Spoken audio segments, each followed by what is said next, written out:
put it on and then Okay. record it and then spread it around the world. Okay. All right. Well, hey, everyone. Welcome to SAM-161, the David Copperfield Assembly. Happy New Year, everyone. It's January, our first meeting, and we're happy you're here. Our lecturer, who is zooming in from Hawaii, is Franz Harary. You know Franz if you've ever turned on your TV. He has amazing illusions. He has amazing magic. He has many stories to tell. It's going to be a freewheeling conversation. Have questions ready, put them in the chat, or later on you can raise your hand and ask them directly of Franz. But we're so thrilled he's here. I think we lost Doug. We got Greg Ferdinand. Yeah, I'm here, but I don't know. We It's must have share. Yeah, Doug dipped out. wonder how that happened. Well, okay. Why don't we just move on and let Franz take it from here? Franz, it's very good to have you, and we're looking forward to getting some pearls of wisdom from you. Uh-oh. He's muted. Hold on. Oh, are you there? There you go. Could you hear me There we before? are. Yeah, I missed the first part, but it's great to be here. Yeah, apparently we lost Doug. Hopefully he'll be back online soon, but I'm going to turn it over to you and let you tell us a little bit about your life and career. You're kidding me. Turning it over to me. Yes, sir. What am I going to tell you? Well, How you got started? I'm a magician. Okay, so first let me say, hopefully we'll get this video to work, because without the video, I'm just a guy in an aloha shirt. So fingers crossed. But what can I tell you? I started when I was 13 years old. Yes, it is, George. Yeah. Like all of us, I saw Doug Henning on television, and I Yes. wanted to be him. Had no idea, not a clue how to do anything he did, and really didn't know anything about magic. But there was a magic shop in Ann Arbor, Michigan, my hometown, the Magic Emporium from Hank Morehouse. And so I started stopping by there more and more, basically on my way to and from, like tap class and everything else I was taking, trumpet, and because I always thought I was going to be going to go to New York and be a musical comedy star. That was going to be my destiny. But then, magic comes along and I go, oh, this is really cool. So little by little, I started getting attracted to it, although I never really, I never learned close up. Today, I couldn't do a double lift to save my life. But I was, as I said, was fascinated by Doug Henning and by doing illusions. So I started experimenting with cardboard boxes and trying, failing a lot, but every once in a while I got lucky. So by the time I got to high school, again, I was deep into music. So I was there with the marching band and the symphony orchestra and the theater and all that. And I was able to convince these groups into letting me do illusions, basically test my newfound illusion skills on them, starting with the marching band. And so I just sort of figured out ways to do illusions 360 in the daylight for an audience that really didn't want to see magic. As I continue in high school, it's all about musical theater, singing and dancing and all that. I was, by the time I got to the University of Michigan, even though I went to Eastern Michigan, everything I did worth anything was at University of Michigan. I was able to convince the marching band, head of the marching band, into letting me do magic for their halftime shows. And so that was like a big resource, because suddenly every weekend I had an audience of 110,000 people at the Michigan Stadium, and they were available for me to experiment. So little by little, I kind of got good at that until a weird thing happened. And like everybody else, I was a huge fan of Michael Jackson. So like everybody else, we heard on television when he burned his hair during the Pepsi commercial. And when they said that on Entertainment Tonight. They said the name of his attorney. So I wrote down the name of the attorney, and sure enough, a couple months later, it was announced that he was going to go out on tour on the Jackson's Victory Tour. So I call up the attorney. I'm living in Michigan, Ann Arbor, Michigan. I call up the attorney and I go, my name is Franz Harary. I'm 19, 20 years old, and I'm a magician, and I know how to do magic for halftime shows. I want to do it for Michael Jackson's big tour. So the guy goes, well, you don't need to talk to me, but talk to this guy. And he gives me another number of, I think it was the record label. So I call that guy and he goes, you don't need me, you need this guy. And this happened like 6 or 7 times until I talked to a bunch of guys. Finally, I got to the right person, the production manager. And by this time I had it all kind of worked out. I had my Spiel. my spiel, I'm Franz Harary. I'm a 20-year-old illusion designer based in Ann Arbor, Michigan. I design illusions for halftime shows, and I'd like to speak about yet. So I had it all worked out. So I sent a VHS tape. He saw the tape, and within like a couple days, had set up a meeting for me to meet Michael. So I'm flying out to LA to meet my idol. Michael and I clicked immediately. We became friends because we're similar in age. I had to finish my 4th year of college remotely because I'd moved out to LA, but I'm still going to college. So I had to kind of do all that with a friend of mine who was taking tests for me and everything. And now there I was, the guy at 20 years old designing illusions for the Jackson's Victory Tour. And again, I had no idea what I'm doing, way out of my league. But I kind of got lucky. When the production manager asked me, who's my builder? Well, I didn't have a builder. I'd built everything by myself at that point, but I did hear of the name John Gahn. So I said, I work with John Gahn. And he goes, oh, well, that's great. We know John. That's a big comfort level. So the truth be told, I never met the man before, never even talked to him, but here I was saying that he's my guy. So I realized I need to call him up. So I called up John, told him what was going on. And he very quickly embraced me, and to this day, he's like my Yoda. He's my guru in this industry. I learned so much from him. He's like a family member. So there I am. I'm now with John, and John's kind of helping me along. I do the Victory Tour. I'm compressing all of this. I end up moving out to LA. I never finished school because I was on a degree on a scholarship. So I needed to make sure that I maintain a 3-point grade average in order to maintain that scholarship, which means everything I was taking was all music and dance and theater and stuff that I knew that I could do well, avoiding all of my required classes, thinking when the time comes, that'll be my 5th year and I'll do it all at once. Well, luckily that 5th year never happened. Moved out to LA, became Michael's guy. From that, kind of became the guy who designs magic for the music industry. So very shortly after that, I did Boyz II Men, LL Cool J, Run DMC, Earth, Wind and Fire, Kool and the Gang, Stevie Wonder, his sister Jan, everybody, just everybody. So now I was that guy, the guy who designs magic for concerts. And I'm 23, 24 years old. I remember in 1987, and by this time, myself and Michael were hanging out, as friends.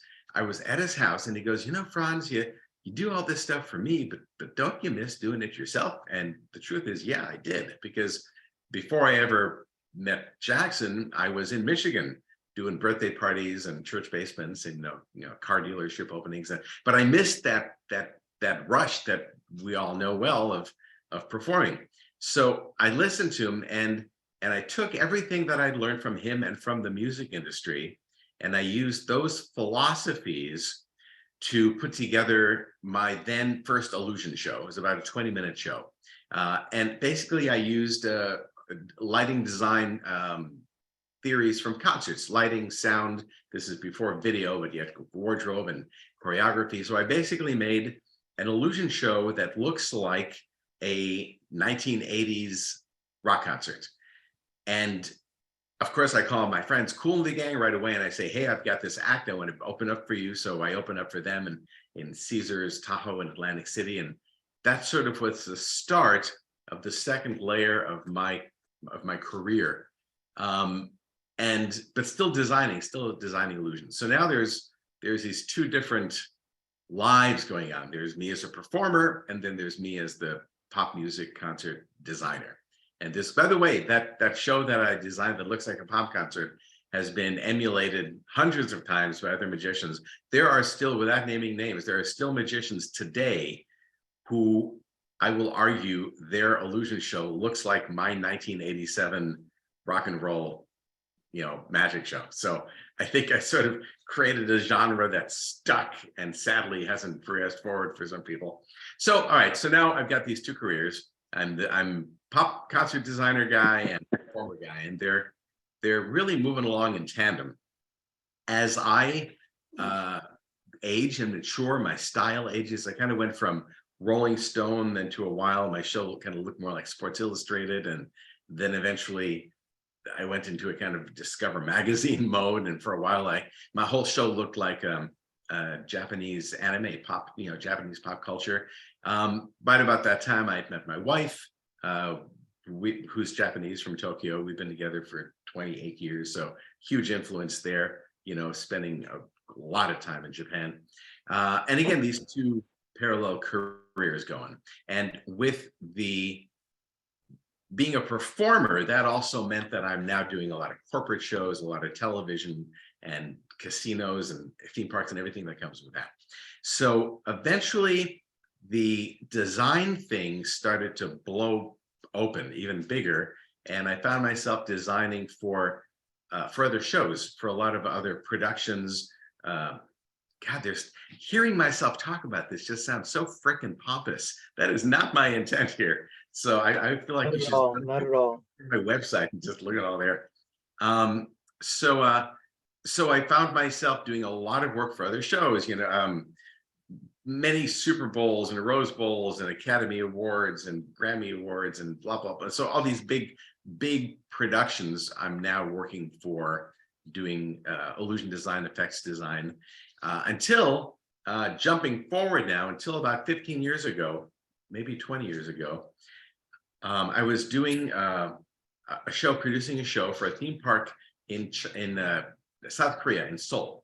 And they said, well, we haven't designed the theater yet either. Do you want to design the theater? And I go, well, sure. So I draw it and they build it. And it's pretty freaking cool to draw something. And here it is. This building now exists because of a scribble you did. And they go, well, we're doing this new section of the theme park.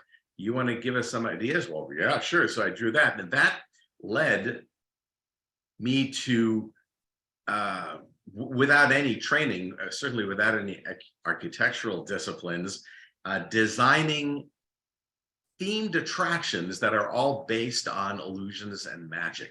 That I eventually jumped over into China, Malaysia, Indonesia, Singapore, Japan, of course, all of this in Asia, because that's my primary market.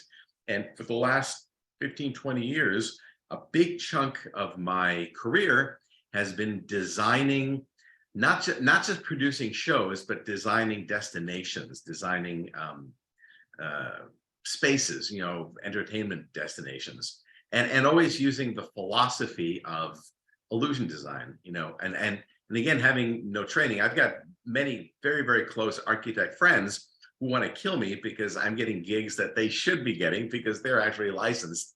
But the way I design this stuff is I just kind of close my eyes and think, what do I want to do? Where would I like to be? And then just start drawing. And it just sort of blooms from there. So I've sort of compressed the last 40 years of my life, I think. So today, I'm here in Hawaii because almost my entire business right now is in China, in the China basket. And with COVID, that stopped. I had 3 projects running them. One of them was a show that had just opened. And we ran for 3 days and we were shut down. That was an $8 million show in Sanya, China, which was the next generation of a project that I did in Macau, which was called House of Magic. We can talk about that. When that show closed 6 months later, we reopened it, but I couldn't get into China. So I had to do everything remotely on my phone. And I couldn't get my team into China. So I had to reproduce the show using only people that I knew or that I'd worked with that were already in China or Taiwan or Macau.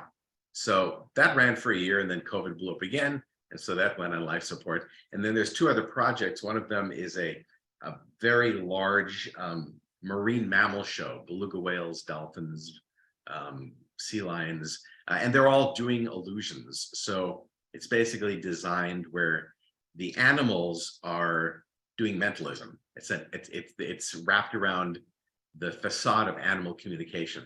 So that was deep into production. That froze for almost 3 years now. So all the animals have forgotten everything they learned. As soon as I'm going back into China to pick that show up again and retrain and bring that back up to speed. And then there's another project, another theme park that I was designing also in China that's frozen. So my whole career for almost 3 years has been kind of floating in this nebulous space, because I can't go to my primary stuff. So I start doing more work in the United States. I did a thing in Pigeon Forge last year that was a helicopter made out of an old pickup truck that flew around the audience. And so a lot of weird gigs, but all isolated. And I'm sort of doing I'm doing a thing right now for Tokyo for Willy Wonka. I'm doing a Wonka Vader that's going to fly around the audience. It seems like I'm doing a lot of flying stuff lately. So that's happening, but they're all isolated really while I watch the news every day to see what's going on with COVID in China, just waiting to get that phone call so I can get back on a plane and jump back into work. So in the meantime, here I am at our place in Hawaii, and I'm just doing, I'm doing design work right now for a group called The New Edition. I designed their show in 1986, which was 36 years ago, and they're going back on tour. So I'm doing the art design and the illusions for that. So I figure I can do that anywhere. I might as well do it here where the weather is nicer than LA. And that's it. So I think I've talked for like 20 minutes. This, by the way, is a record for the most narcissistic single moment of my entire life. I don't think I've spoken this long in a row about me, but we shall thank Doug Thornton for that. So there you go. Franz, thank you, because as you know, my computer went kablooey, and I'm glad you all were able to stay on, and I'm glad you were able to ad lib for a while. So Franz, thank you. I couldn't ask for anything more. Sure, go ahead. Hi, Franz. Really enjoyed that. Question for you is, in your mind, what makes an illusion magical? And of all the illusions either you've created or you've seen others do, what seemed the most magical to you that you've seen? Wow, it's a really good question. Okay, there's a number of layers to that.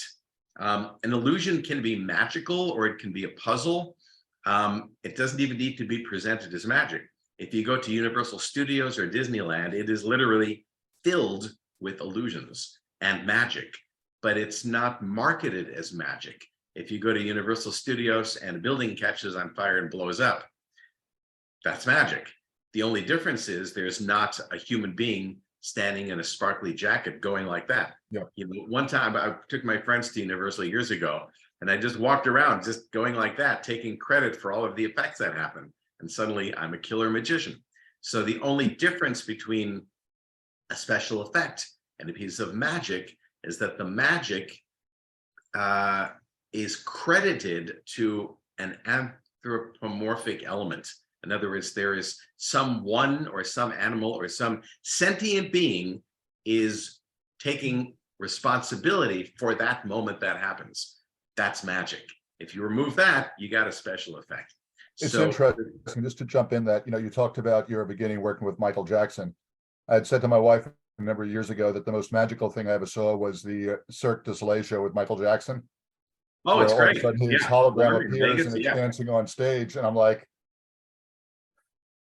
it's great. It's too bad he couldn't have seen that. He would have dug it, But I think I didn't have anything to do with the show, but I thought they nailed it. I thought what the show really nailed is kind of got the flavor of the chaos of his life. So what's the most amazing illusion you've ever seen? Again, either puzzle or magical. There is a guy named Matt Pritchett. He is an Englishman living in Northern England, and he's not a performer. He's a scientist, engineer, and consistently, his illusions absolutely fry me. Consistently, everything that he invents, I am reduced to a toddler, so and he's become a friend, and I've told him all of this many times. I'm such a huge fan. I worship his designs because my brain doesn't think like that. But the guy's amazing. Matt Pritchard, you should be able to find him on YouTube probably.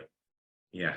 Thank you. And had you asked me that a couple of years ago, I don't know that I'd have an answer. I used to say Topaz because I just love watching Topaz. He's just so much fun to watch. But as far as, recapturing that sense of wonder that we all had when we started this, that's been a while until I saw, Matt's work. Thank you. Franz, so there are a finite number of methods without telling us methods, but are there a finite number, and do you discover new methods? So I'm happy to talk all about it. I have heard people say a couple of things, that there are a finite number of methods and that there is nothing new in magic. And to me, it is difficult to put into words the magnitude of bullshit that I see in that statement. What it means is, it's not that there's nothing new in magic, it's there's nothing new that you could think of in magic. That's all it is. It's absurd to say nothing new has been done. The statement is so, pardon my French here, fucking stupid. And yet I hear it all the time, to think that way. In 1900, the patent office, the US patent office, was closed because the guy who ran it said, well, we've got the car, we've got the telephone, we've got the electric light. I think we're good. We're done. Close it. That is the stupidity that I see playing out in our community over and over and over again. So there are many, of course, many different illusion methods, and just go, get a Jim Steinmeier book and they're all there. I have myself come up with 4 new ones, I think. And these are not effects, these are methods. So a method is to magic like a color is to an artist. So it's not that I invented a new tree. I invented a new color that allows you now to paint with this new color a whole new spectrum of possibilities. One of those, I don't want to give those away too much, but one of those is in a thing that I do where I make a girl appear in a water tank. And the biggest problem there was water displacement, because if you're going to make a girl appear in a tank of water, you need to make an equal amount of water disappear. It's Newtonian physics.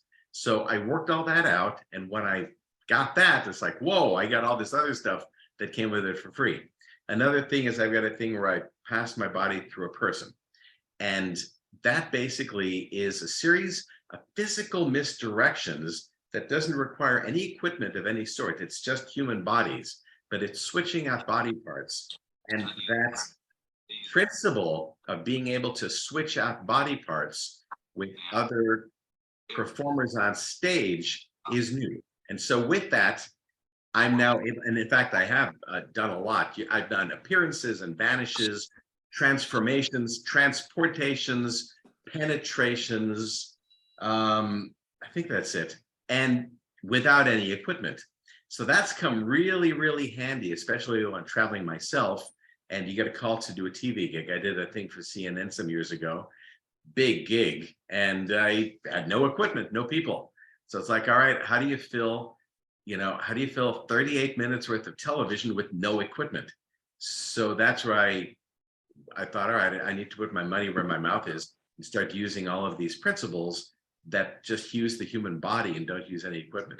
So the long answer is I've invented some new principles that I'm very, very proud of, more proud of than anything, because as I said, those are colors then to be used once I'm dead, because I don't want anybody to rip them off before I'm dead. But once I'm dead, then you can use them to create the next generation of magic, as well as, hundreds of actual effects. But the effects is almost the easy part, because the effects are driven by whatever inspires me at the moment, or whatever is in kind of the pop culture zeitgeist at the moment.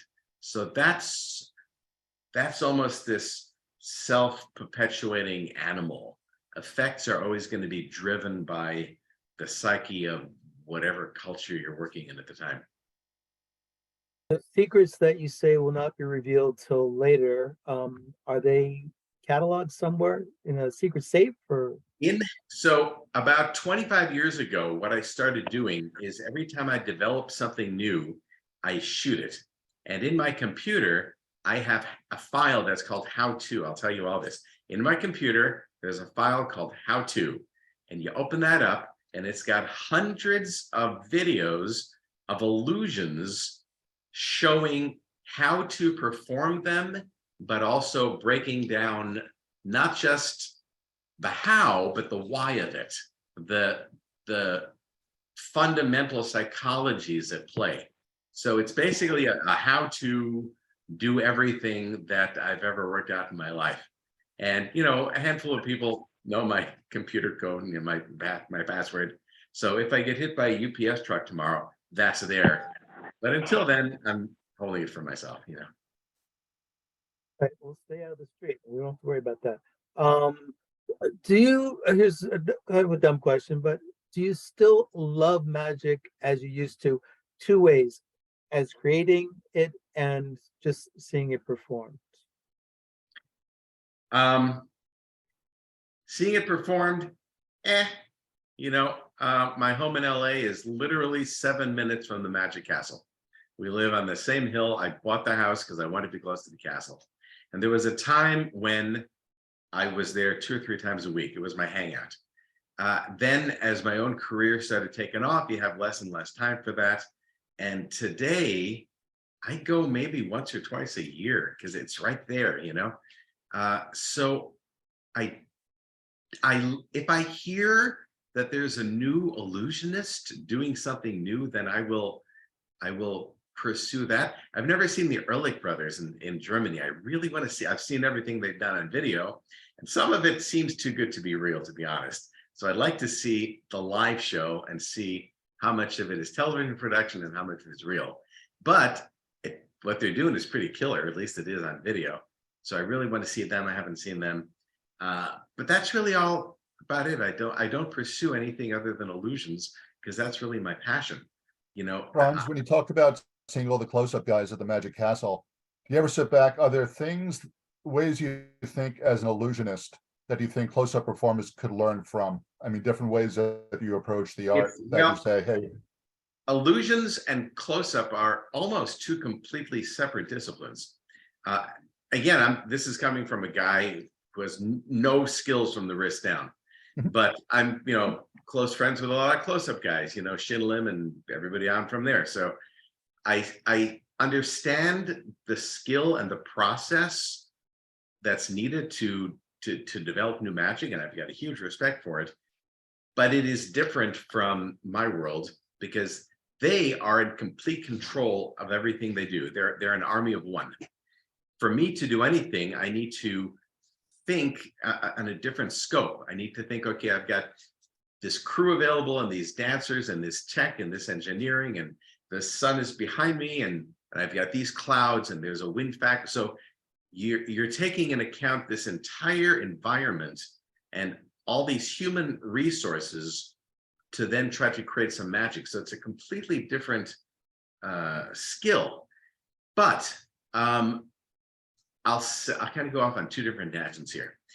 But before I talk about what it means to be an illusionist, what I see most close-up guys, I will say most, it's a pretty big statement, close-up guys, is not in the effect, because the effects, they fool their audience. And we've all seen a guy go on to America's Got Talent and do an invisible freaking deck and kill, you know? So the effect, the power of the effect is there, but what most often is not there is the human connection between the performer and the audience. You know, what we are as magicians We are artists, just like singers, dancers, actors. It is our job to communicate our human experience, to connect with an audience, let them know who we are, our beliefs, our values, share that with them through our art, and ultimately push the art forward. But that is what it means to be an artist, to forward the human experience. And that tends not to happen with a lot of close-up guys. It's more about, here's a coin, there's a coin, I did it, I'm better than you, thank you, and good night. So the guys and women who do get it and understand that they are there firstly to connect with their audience, they're the ones that shine. And then I'll go back to Shinlin because I'm a fan. The more understanding that you have of all of the allied arts, lighting, sound, music, staging, all of that, the more you can apply that, the stronger of a chance you have of making that connection with the audience and of communicating that, who you are. So Shin understands music, I'm going to say, more than any close-up guy, and there's other guys like Cyril Takayama, and so he's not alone, but he's the exception. And it's that understanding of music and the power of music and being able to merge those two together is what makes him so strong. So going back to being an illusionist, as I said, it's about controlling your entire space, controlling your entire environment. And for me, that starts with the illusion design, but then it transcends over into lighting and sound and LED design and staging and everything else, to where really, I'm this control freak, which is not necessarily good for me, but really you do kind of need to become master of your domain. So as an illusionist, the number one skill is to stand on stage and in real time communicate to an audience and connect with the audience in this world that you have designed for yourself. And while you're doing that in real time, the left side of your brain is forward in time, anywhere from 3 to 10 seconds, anticipating the next potential technical meltdown.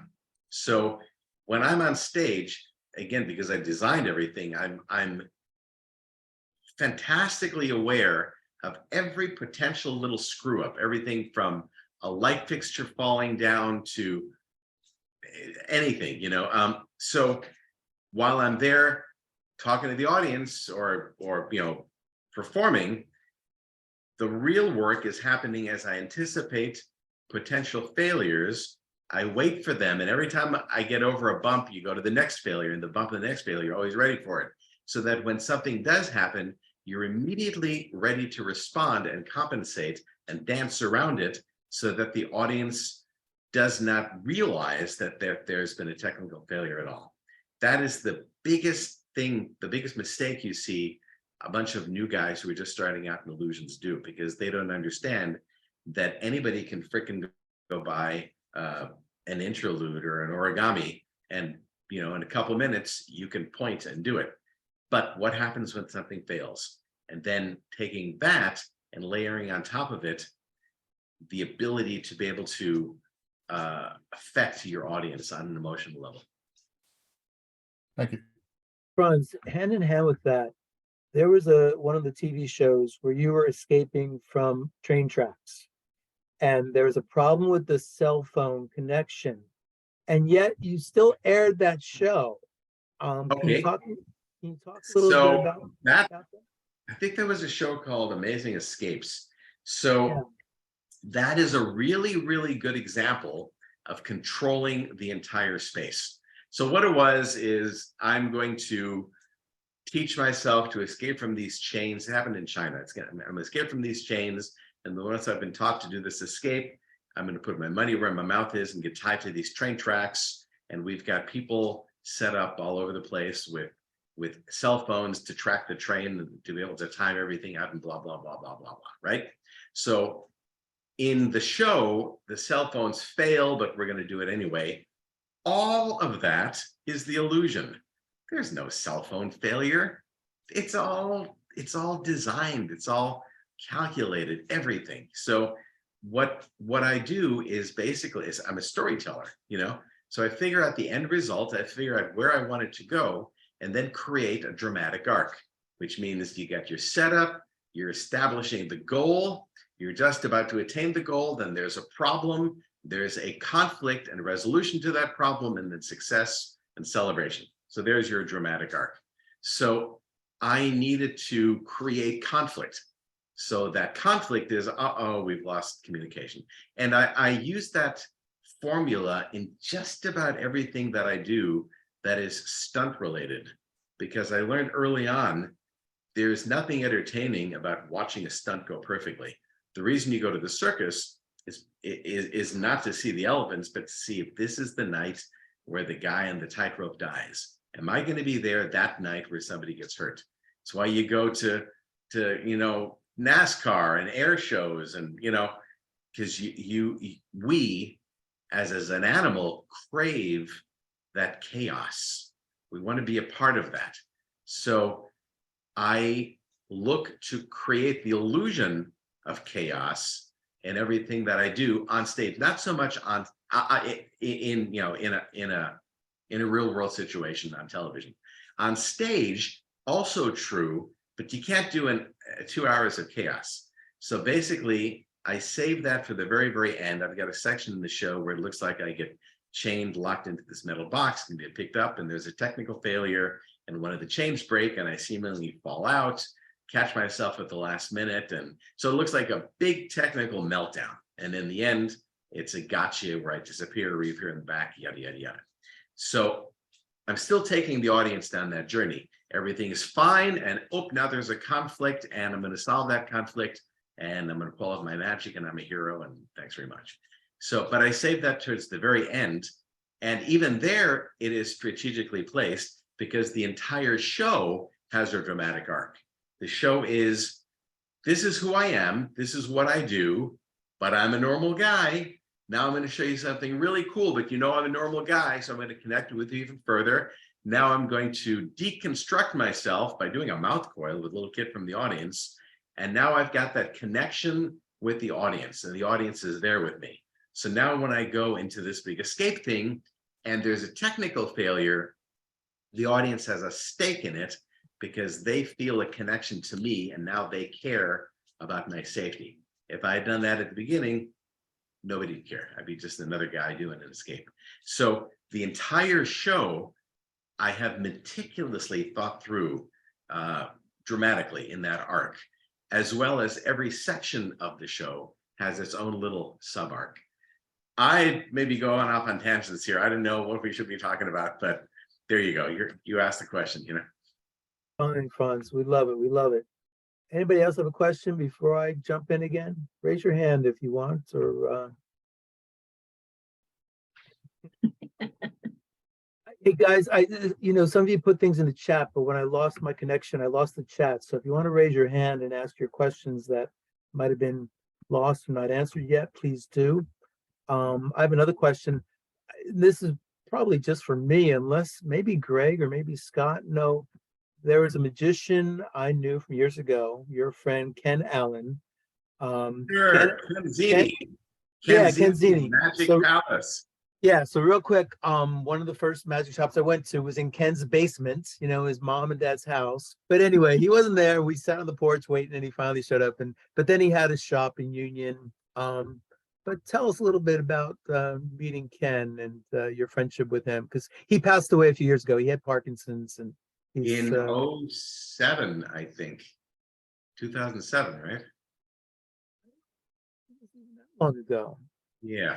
So I met Ken when I was 13 at Abbott's Magic, at the Abbott's Magic get together in Colon, Michigan.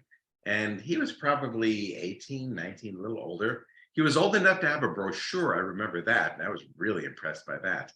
But Ken was doing what I wanted to do. He was being the Doug Henning of New Jersey in his jumpsuit with the sash, and he had all the standard equipment, the thin model sawing and the zigzag, and he was happening. So that was pretty cool. I actually knew an actual illusionist. So we became friends, and we remained friends the entire time And you know, it's towards the end, he didn't go to the Abbott's Magic anymore, but anytime I was in the New York area, I'd come by and get together. And he was always, I remember he used to love hanging out in Atlantic. Every time we were in Atlantic City, mostly for the free room service. So it's lobster. He would just kind of move in for a week and just have lobster every night. But Ken's a great guy, you know. Yeah, and he's the reason I got to meet. He's the reason I got to meet you, and I got to see you in Atlantic City. I saw you in Tokyo, and Did you get free lobster in Atlantic City? not get even a gummy bear. No, you did offer gummy bears. I remember that. And then we saw you on Broadway when you did that like week long. Criterion Center. That was 1989. I did 2 weeks at the Criterion Center on Broadway. So I can say that I performed on Broadway. And then after we finished the run, they closed the theater. So I'd like to think that I was not responsible for that. That was a fun show. That was a fun show. Yeah. Yeah. All right, Jason Byers has his hand up. Jason, the floor is yours. All right. I was curious how you view, I'm going to call it copyrights, like so-and-so created the effect. How? Question. Ask me the question while I go turn my air conditioning on. I'll be back in 20 seconds. But I can hear you. I can hear you. Okay, how do you view that, and like at what point does something become new versus, oh, that's still so-and-so's? So that's kind of a huge issue to me because my stuff gets ripped off all the time. Yes. I'll try to condense this without going on a rant. When I design something new, especially if it's not just a new effect, but if it's a new method or principle, the time and work investment can be months, if not years. And yet, if it's good, if a design is good, then there is a true beauty in the simplicity of it, which means another person can come a look at it and almost instantly rip it off. They might not do it well, but they can do it. And when that happens, they are not stealing just a piece of equipment, but they're stealing months, if not years, of my life.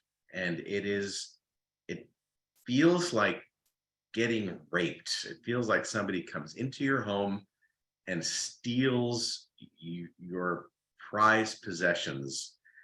In fact, I don't have any prized possessions that I prize as much as the stuff that I invented, you know.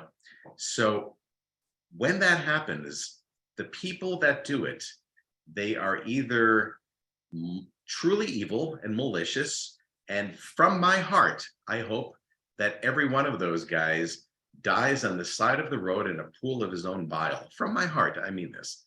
How do you really feel? Yeah, but then there are also guys who are just sort of dumb and don't, and I say guys, but I haven't really been ripped off by women, so maybe it is guys. And so they don't know, they don't understand because there's an innocence there. Even me, you know, I built a thin model sawing in half completely innocently, thinking, well, it's okay, Doug Henning has one, not understanding that that's not ethically right, you know.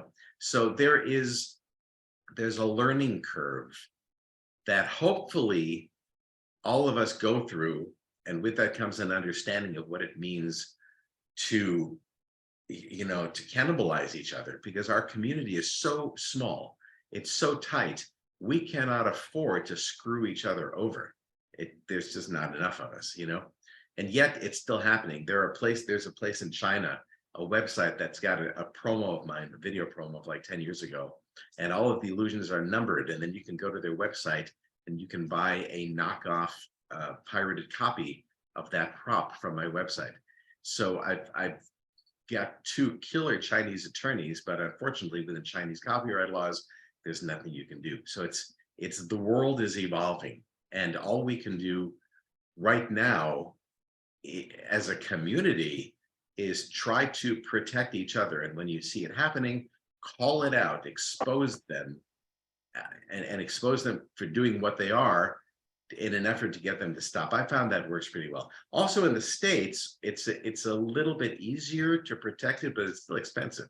I've got one attorney whose sole job is to go after guys that rip me off.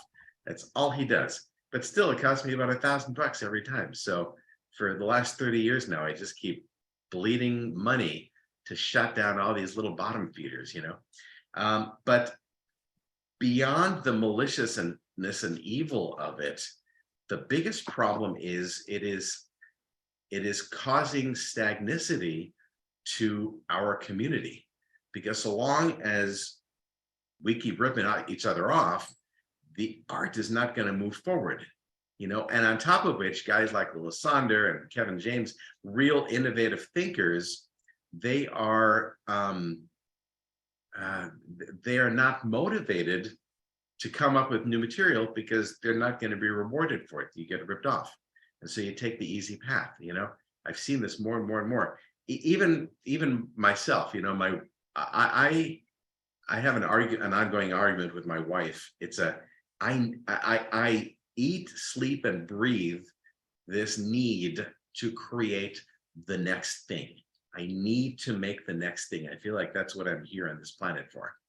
And yet I could continue to make a very comfortable living just doing the stuff that I invented for the last 40 years. I don't need to invent the next thing, because inventing the next thing means prototyping and experimenting, and it's very, very costly. You know, a new illusion. I use an example. I did a thing where someday you'll see this if you get a video to work. I did a thing where I cut 4 girls in half and spin them around on this like roulette wheel and mix up their body parts. That prop cost about $360,000 to build. If I built it again, I could probably build it for about $150K. And the last one after that would probably cost $100K, because every time you build it, you'll learn, and it's less of a prototype, and there's less experimentation, and it's just going to lock itself in. But that initial piece is so fantastically expensive. That's the problem, you know. And if it gets ripped off, then it doesn't become economically viable to want to create that next piece. I could spend the rest of my life doing interludes and make money. I'd want to shoot myself, but I could do it, you know. So back to the thievery thing. It is, in my mind, it's the single biggest threat that is looming over the magic community. It is what's going to keep us stagnant and moving at the speed we are moving, as compared to pop music, pop art, pop architecture. You know, the rest of the world is moving so fast, and people are still doing dancing canes and, you know, blooming feather flowers. And Franz, let me ask a question to George. Is, you know, what we're talking about right now about copying others, is this anything new, or is this the same where generation after generation it's always been, you know, things are being copied? Yes, they are the wrong things to do. It's going to spoil the art, but somehow, you know, the art survives. And then Franz, just the question for you is that, you know, you enjoy the innovation, and at this point in your career, how much time and effort and energy is it worth sort of going after all those people who are doing the wrong thing and chasing them down and sort of that hostile energy towards them, versus just enjoying the creations and enjoying what you're doing? Nope. Gut feeling it's probably not really eating into your lifestyle. But I'm just curious, George, you know, your question about, is this not anything new? And then Franz, I'm just curious about how you find that balance. It's become worse. With the age of the internet, it's become much, much easier. So I'm going to say it is worse today than it was 20 years ago in orders of magnitude, because it's so fantastically easy. I was part of a television series in India about 10 years ago called India's Magic Star.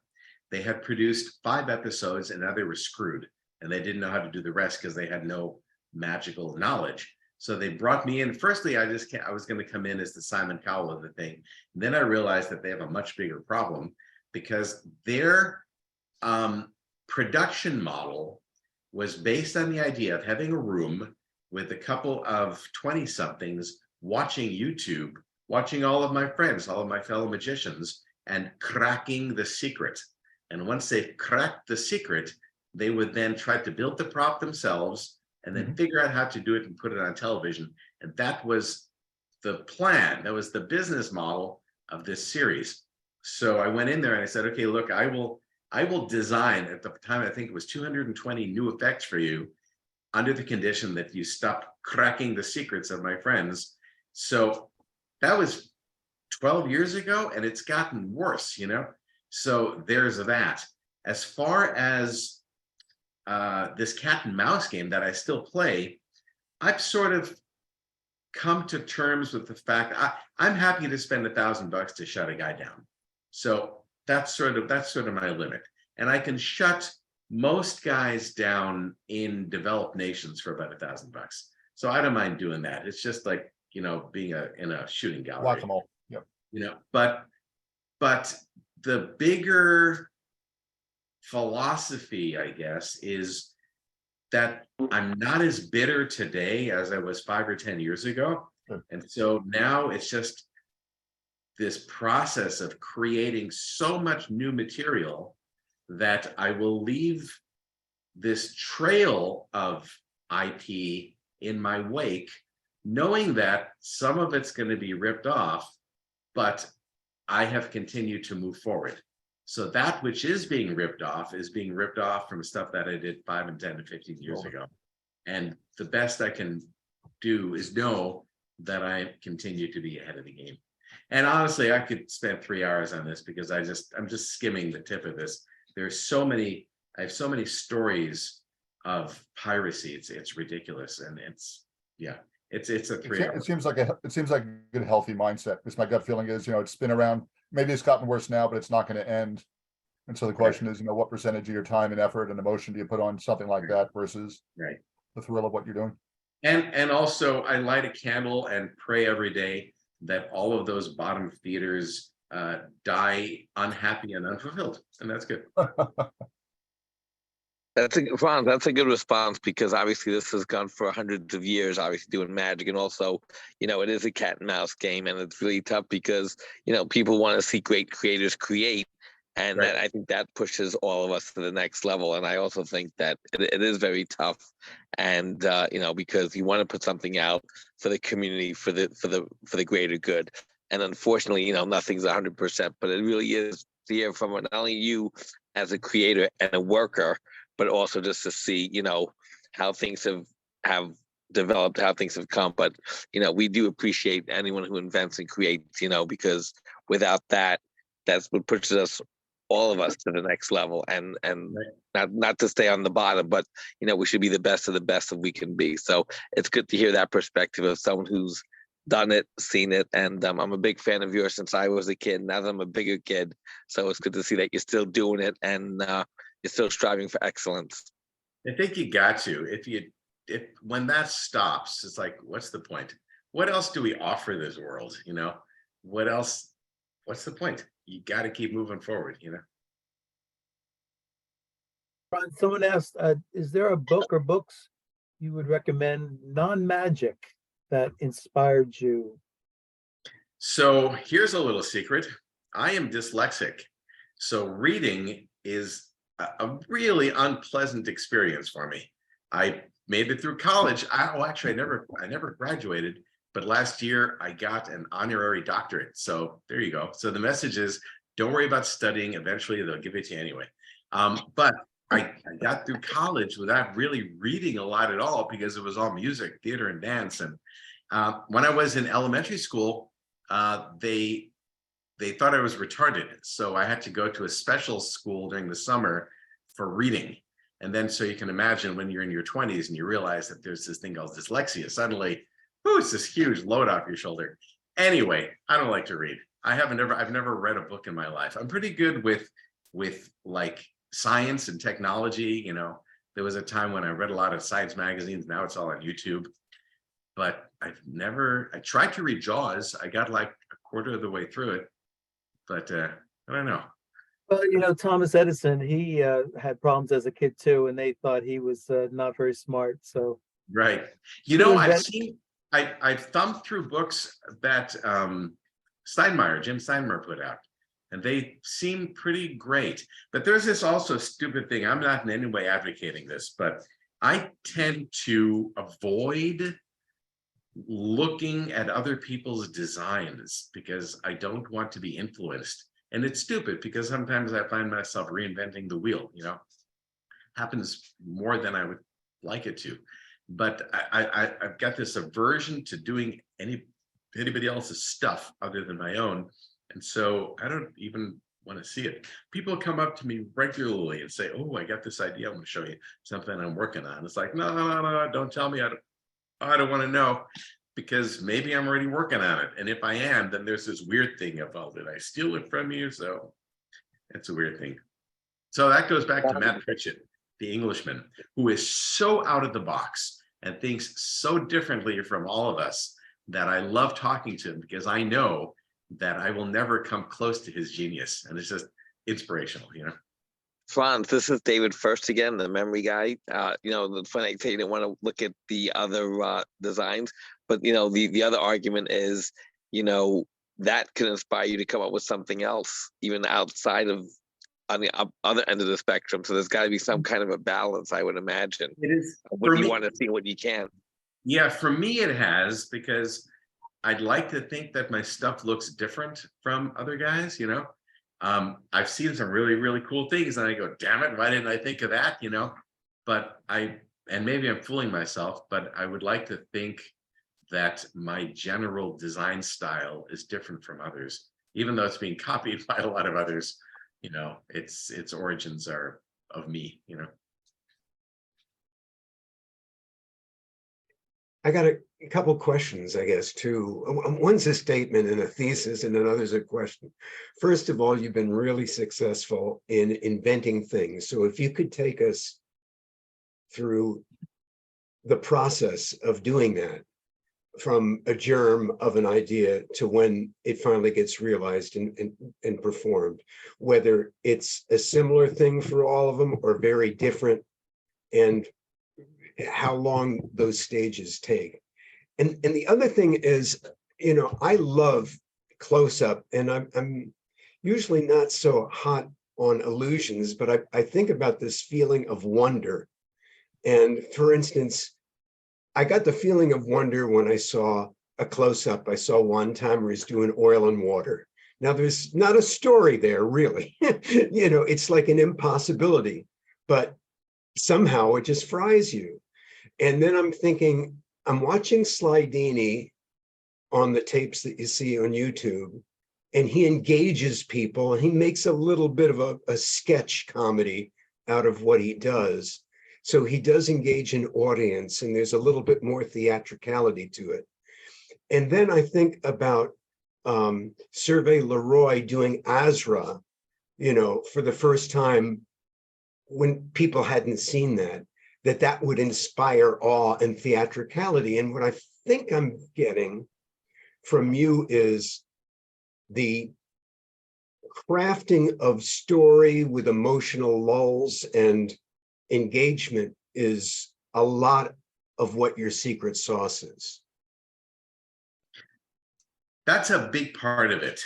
And that's probably 80% of what I sell, but probably 80 or 90% of my work is in the engineering of an effect, both psychologically and, physically.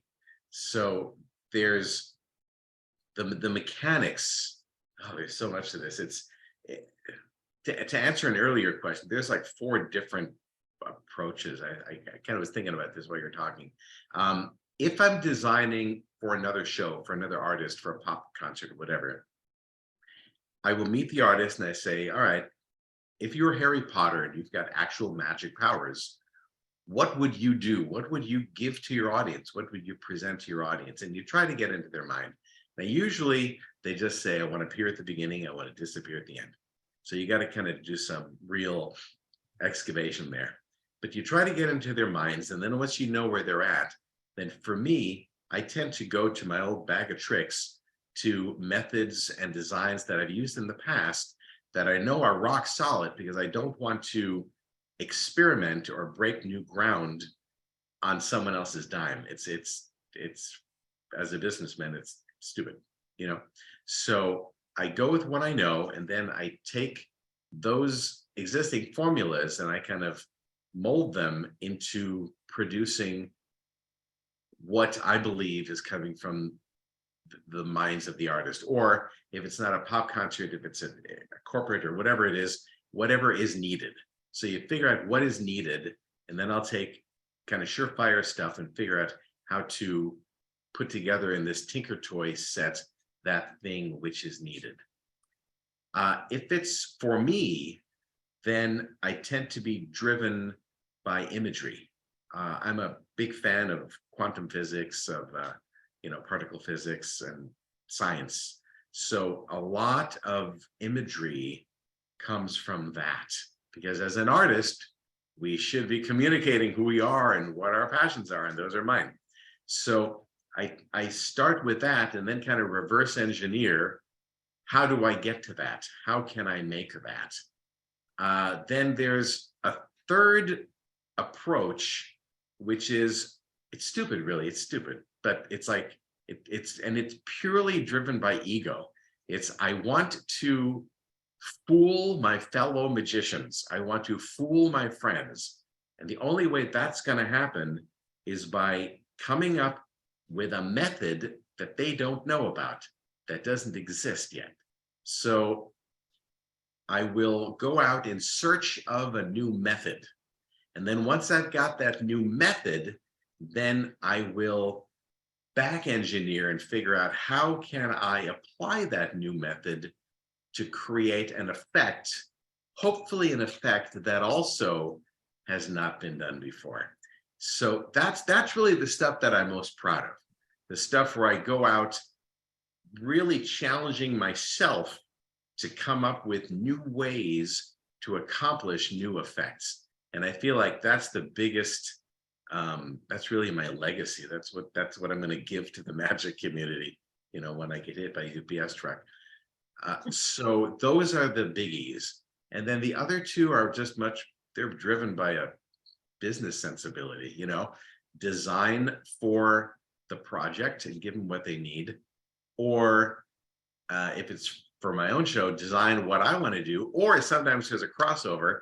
It's, I know I want to do this thing and I can get some other project to pay for it, knowing that when it's done, I will either have gained all that information in the prototype process and I can apply it to myself, or if I'm really lucky, I can take the actual prop and keep it myself as well. Thank you, very helpful and inspiring too, I think.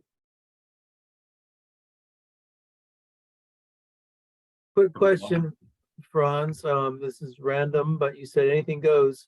Yes. Is Franz Harary your birth name? I would not make up a fucked up name like that. That is this. My mom's name is Sigrid. Sigrid Harary. And her entire life, the moment she moved from Germany to the States, I watched her spell her name her entire life. So, ooh, look there. What is that? Oh, yeah, right. So, yeah, so I watched my mom spell her name. So then why on God's earth would she give her son, knowing he's going to grow up in the United States, a name like Franz? I've spent my entire life spelling it. There are places where I've got celebrity, and that's all fine. But for the most part, it's just little old me. So my full name is Franz, F like Fox, R-A-N-Z. Harary, H-A-R-A-R-Y. You got to spell it for everybody. And it's all fine until suddenly they don't have your name at the airlines or at a hotel or in a hospital or places where it counts. So I got my pizza, and my pizza name is Alex Todd. And that's just who I am, and it's easier. But no, if I were smart 35 years ago, right about the time I started getting hints that this career was going to be a thing, I should have changed to Hans Harary, because everybody knows how to spell that. But that ship has sailed. Non-magical question for you is, the time that you spent with Michael Jackson early in your career, you know, are there any stories that you could tell us about him as a person that most people don't know? Just, you know, would help us appreciate who he actually is, you know, beyond the, So beyond yeah, behind the headlines. I can credit him for so much of who I am professionally, not as a person, because he had some issues. I saw that whole roller coaster. I saw everything. And a lot of the problems in his life were driven by the fact that everybody wanted a piece of him. Everybody wanted to exploit him. And so I saw that he never trusted anybody. And even me in the beginning, you know, but once you realize that I really didn't know what I was doing, you know, we connected pretty quick. But I saw that happen, you know, I saw the whole disturbing arc. But the biggie is he gave me a Thriller jacket, you know, Thriller, the video, right? So there were a couple of jackets made. I've got one of them, and he signed the inside of it. And he goes, Franz, he goes, to Franz the Great, whatever you keep reaching for excellence, your friend Michael Jackson. Land 1999, because he thought 1999 would be the end of the world. So I've got that jacket. That's my retirement fund. If this whole matching thing doesn't work, I can sell that and put it there. But the biggest thing that I took from him very early on, I'd only known him for like a couple of years, out of the blue, I remember we were sitting on his Murphy bed at his folks' house in the valley, in Encino. And he goes, and this was unsolicited. We weren't even talking about it. He goes, Franz, whatever you do it different and better than anybody before you. And I just grabbed onto that. That remains my mantra to this day. Whatever I do, it's got to be different and better than anybody before me. And I really, really took that with me. I keep that with me. So, but I've got lots of stories. So we do the history tour. And for the history tour, he decides he doesn't want to do any magic. So it's like, all right, fine, no problem. And then at the last minute, they're already in rehearsals. Last minute, I get a call. Hey, Franz, I want to do a trick. All right, I'm coming over. I have no idea what it's going to be. But as I'm driving there, I scribble as I'm driving, which is probably not real smart to do, a scribble of a, looks like an Iron Maiden that he gets into, actually losing my brain here, transforms into a werewolf. Werewolf goes into this Iron Maiden, 50 spikes go through the werewolf, and there's a big fire burst, and he disappears, reappears on the other side of the stage. And I drew this in red lights on my way to the studio. And I get there and I show it to him. He goes, okay, let's do that. So now I had like 2 weeks to build this thing. We build it and we put it into the show. One of the greatest moments of my career was we were doing it for the first time for the whole cast and crew. And it fooled Kenny Ortega, the director. He thought there was actually an accident, and he thought actually Michael had really gotten impaled by all these spikes. So he stopped the whole rehearsal, shut everything down. Oh, that was a wonderful moment. Anyway, so we do it in the show. You can go to YouTube and find this. Michael Jackson History Thriller. You'll see it. It's on YouTube. So the show ran, and when it was done, I get a call from Michael. He goes, hey, Franz, I got a surprise. Yeah. He goes, look outside. And I go outside, and there is like a moving truck in my house. This is when by this time, I had already lived. Yeah. Come to think of it. Well, I'm getting confused which house. Anyway, so there's a moving truck outside the house. And he goes, I go, what's this? And he goes, that's the prop. He goes, that's the prop that you made for me. I want you to keep it, put it into your own show, and keep our magic alive. So I kept it, and I did it for a while. And then I kind of stopped. And then he died, and I brought it back again, and I've been doing it since. So fast forward, I'm now performing this thing for about 5 or 6 years. When he was doing it, there were 4 different safeties. So in other words, slides inside the low chamber. He's got to kick out a little flag with his foot. He's got to hit a button that turns on a light. He puts his finger through a hole, so you see his finger, and then he yells clear. Never yell go, because go and no sound the same. And in a panic, if you yell no, your crew could think you're yelling go. A little side note. So 4 different safeties before the crew knows it's okay to slam these 50 swords through them, right? So I'm doing it now for years and years, and I'm figuring I designed a freaking thing. I don't need all these safeties. So little by little, the safeties start going away until now there are no safeties. Now I'm just doing it. So one day I'm in Abu Dhabi, United Arab Emirates, and I'm in the thing and I slide down and there's just a little, my hand was just a little delay. So I'm now inside the low chamber, but my hand was still inside the main body of this Iron Maiden. And the guys, true to the music, take the thing and they ram it through. It hits my hand and it pops to the other side, but it won't go all the way because of my flesh. So they pull it back and they get a running start and they do it again. And it goes pop, pop all the way through my hand. So I'm now looking up at this and I'm watching the spike go through the palm of my hand and blood is running down. I'm going, oh, this isn't happening. So they pull it out and now I'm getting all woozy with blood. And I managed to get my hand down and I realized I now don't have use of this hand to cover up this metal firewall, which I have to do because it's going to blow up with pyrotechnics. So I go, oh my God, all right, here we go. So now I'm woozy from the blood and I'm all sweaty. And sure enough on cue, the whole thing blows up and I look up at it, watching something that was never intended to be seen by human eyes. And I thought to myself, wow, that's spectacular. But then all the soot and all the ash came down and it all fell down. And that was the break into at the end of the first half of the show. So they wheel me off stage, I get out and I'm all bloody. And my first words were, where's the cameraman? Because I thought if I'm going to pass out now, whatever's going to happen, I want the documentary cameraman to be shooting this. So we shot the whole thing of me getting bound up, deciding, do I go out on stage or do I not? What do we do? I ended up going to a military hospital in Abu Dhabi and Chris Hart ended up closing the show. And all this, by the way, is on YouTube. You can go to YouTube to my page and you can see this whole documentary all spun out. Another Michael Jackson thing, this was the first time I'd ever done anything with him. I was way, way out of my league, which kind of is true still too.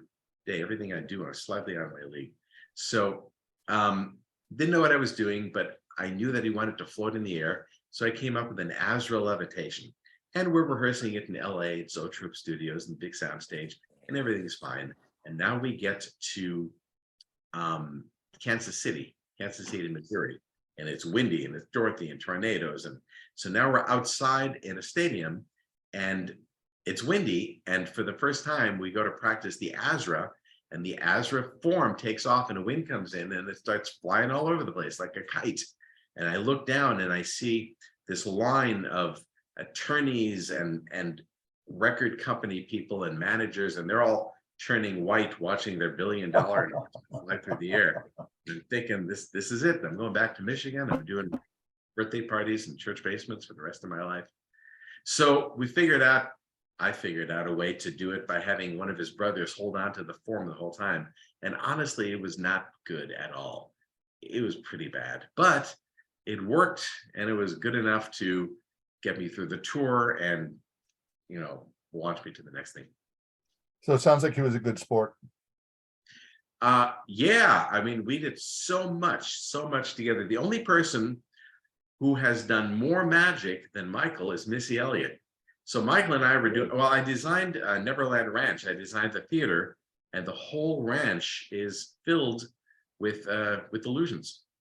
So he could appear and disappear and float and pretty much do whatever he wanted throughout the entire property, when I'm sure whoever bought that property is not aware of all of the tunnels and all of the trapdoors and things we had rigged there.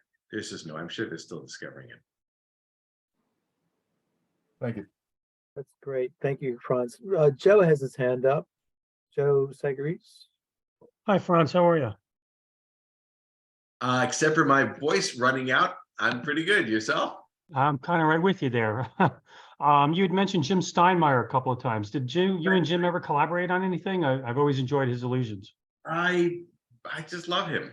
We have not. No, we usually take work from each other. He's great. He's wonderful. But we've never worked together. No. All right, thanks. Thank you.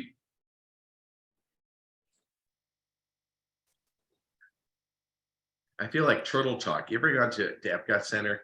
You ever see Turtle Talk? You've got the animated turtle that just kind of swims around waiting for somebody to talk to him. Try to pick up the pace here. I'll- Bill, I'll there keep you go. doing this until Bill, somebody Bill, talks. talk to the turtle. Franz the turtle. That's it. Bill, you're muted. Bill, try it one more time. You're muted, sir. Mr. Turtle, how is the House of Magic going? Well, it's closed now. It did its run. Then I ended up buying back all of the illusions and all of the scenic, which I was in my warehouse in northern China. About a third of it went to a place called Magic City, which was the next incarnation of it, House of Magic 2.0 in Sanya, China. We opened up the show. That's the show I was telling you about. But the rest of the project is still in limbo. So we wait for China to go back into business, and we will pick all that up. Sounds good. Good luck. Thanks so much. Franz, our friend Will Fern couldn't make it tonight, but Will asks, what have been the life habits that were most useful in accomplishing so many varied and large successes? Life habits? Did I hear that right? Habits, that's his phrase. Yeah. Habits? Basically, what simple choices do you make for your success, I guess? Boy, that's an egotistical question to answer, huh? I think it begins with you looking in the mirror and asking yourself, is there anything else in this world that I can do that would make me happy other than magic? And if there is something, then do that. Don't do magic. Because if you do magic and you decide to make this a living, the never-ending parade of competition is inconceivable. Right now, I know that there are 330 somethings right behind me.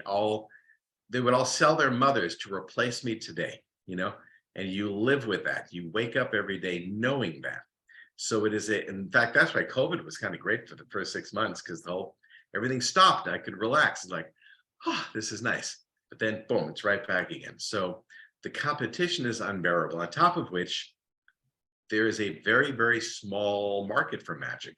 No one ever has a hard time at work and is driving home in their car thinking to themselves, I really need to see a magic trick. That doesn't happen. So it's a very, very limited market. So you need to do magic to be you. And if that's not the case, then be somebody else, because it's going to be a lot easier. But if you do choose to do it, then you need to wake up every morning and eat, sleep, and breathe this. I do, you know, it's you know, and I'm still married, but it's by a miracle, you know, that my wife deals with this.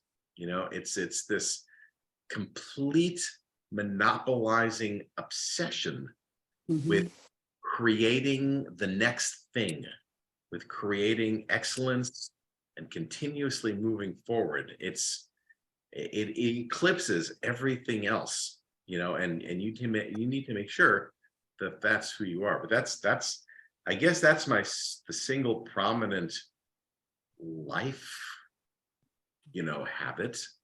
Eat, sleep, and breathe this above everything else. When do you have time for the golf balls? Let me tell you. So during COVID, I gained like 20 pounds. So this is fat me. I no longer look like my poster. But I also do know that pretty soon I got to go back to work, and I got to fit in all my costumes. So my exercise is walking around this golf course collecting balls. That is exercise. What's your wife say about that? My golf balls? She likes that I exercise. She gets that. She understands the value of that.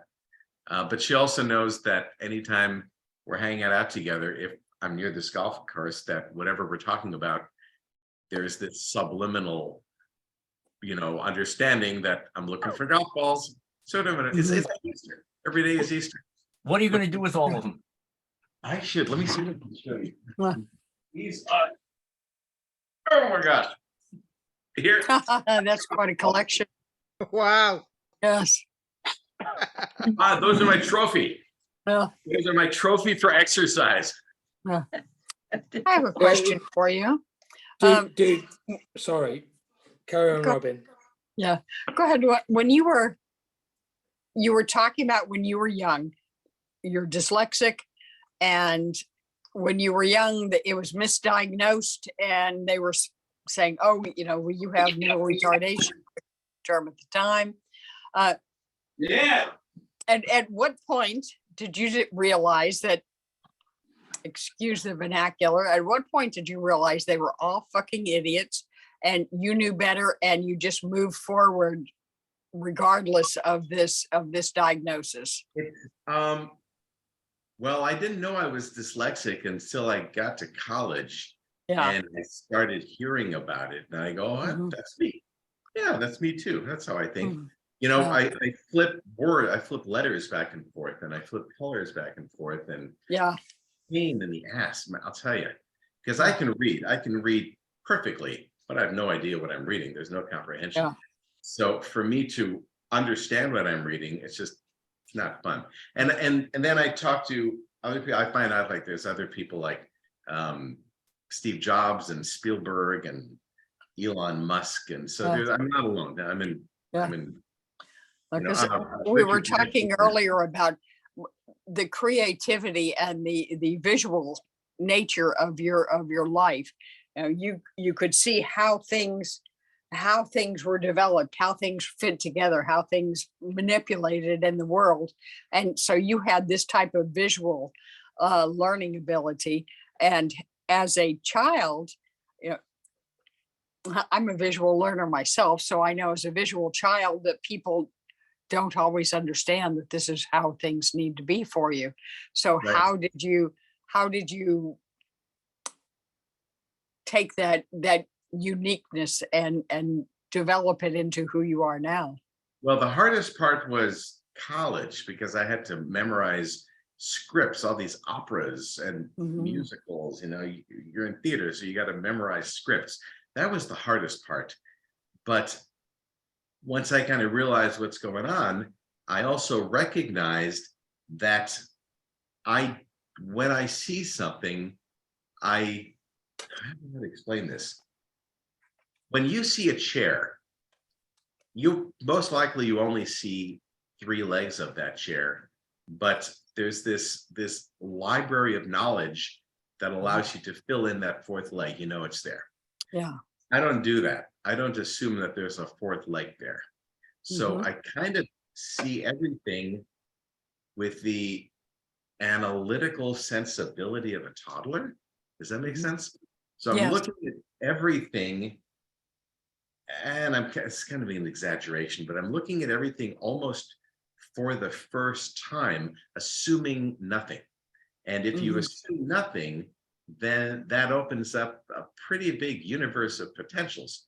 And I realize that's also how I am able to design illusions at the scale that I do, because I can use that against my audience. I can use the fact that my viewing audience lives in a world where 90% of what they see is assumed. It's all filled in information, but that's the world where I play. It's that assumed given information that becomes my toolbox. But it took a while for me to crystallize that, to analyze that. Yeah. Oh, it's amazing. Yes. All right. Anybody else? Come on, guys. Let's go. Yeah. Well, let me say that I was going to ask a very similar thing. To be fair, I have dyspraxia, which is means I shouldn't be a magician. Realistically, it affects coordination and things like that. Yet I do hoop and glass and all sorts of close-up magic stuff. I was curious about I left a very good job I had after 9 years this year to try and pick up my magic career, I guess. I spent some time in Spain. I spent my summer in Spain doing the light and sound, close up, backstage, and things like that for a magic theatre. I'm just curious,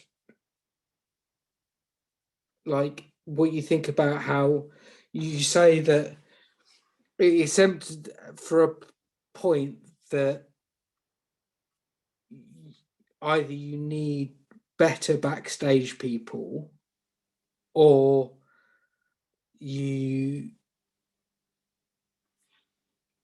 people like me need to be trained to do that kind of backstage for you guys. And I wonder how I can get into that area of doing the backstage stuff. For me, it's a really good question. So for me, I collect really talented people. My lighting designer lives in Japan. My graphic designer is in Malaysia. My engineer is in India. They're kind of all customers in Thailand. So they're kind of all over the world, because as I meet people, I collect them, and we have formed this very tight family. Many of us have been together for 30 years, 25 to 30 years. My production manager for 32 years, so we're a tight family. And every time we need to, we come together from wherever we are. The stage crew generally is made up of what begins as amateur magicians, starry-eyed 20-somethings that want to be a part of all of this, because I can get them, just a little bit above minimum wage, and they're just excited out of their minds to be part of this big traveling, operation. But then they stay with us. On average, my deckhands are all anywhere from 8 to 15 years with me, because we become this very, very tight family. So you kind of need to be in the right place at the right time. Start sniffing around, and every opportunity that you see where you might be able to go to work for somebody, just do it. Just do it and learn as much as you can, and try to make yourself unreplaceable as quickly as possible. Get yourself into that family. If the planets aligned and we were in the same city, you could be my guy, and that would happen organically. That probably not happening. Find some place or some show, doesn't even need to be a magic show, but theater, where you can get on stage and start learning that discipline of theater craft. What's a baton, what's a thrust, what's an apron, understand what that means, so that you've got your basic set of skills as a deckhand that'll give you an advantage to then move forward. So it's a weird question that I don't know how to answer, but just look for every opportunity and just dive in and do it for free. Do it for free until you know what you're doing, and find that family. And once you're in that family, like my family, we've been together for 20, 30 years, So I want to do 2 more questions, and then I'm going to cut bait, because it's 4:15 in Hawaii, and I've got about 20 messages while I'm doing this. So let's do 2 more questions. Doug, I will leave it to you to run all this. All right, raise your hand if you got a question. Otherwise, I'm going to ask Franz's shoe size. And what's the shark behind you? What's that? The fish? The whale shark. It's my favorite animal. Well, not really. I like lizards, but I also like whale shark. So, all right. So with that, ladies and gentlemen, it's been a pleasure. Thank you so much. Follow me on Facebook. Be my friend. Go to TikTok. Follow me on TikTok. And everything that we talked about is on YouTube. If you go to YouTube, search Franz Harary, and it's all there. Everything I talked about, you can see the visuals, because all of this is better with visuals. Thank you. Thank you so much. Thank you, Thank Franz. you, Franz. Thank you very much. Pleasure is mine. Enjoy the rest of your meeting. See you guys. So long.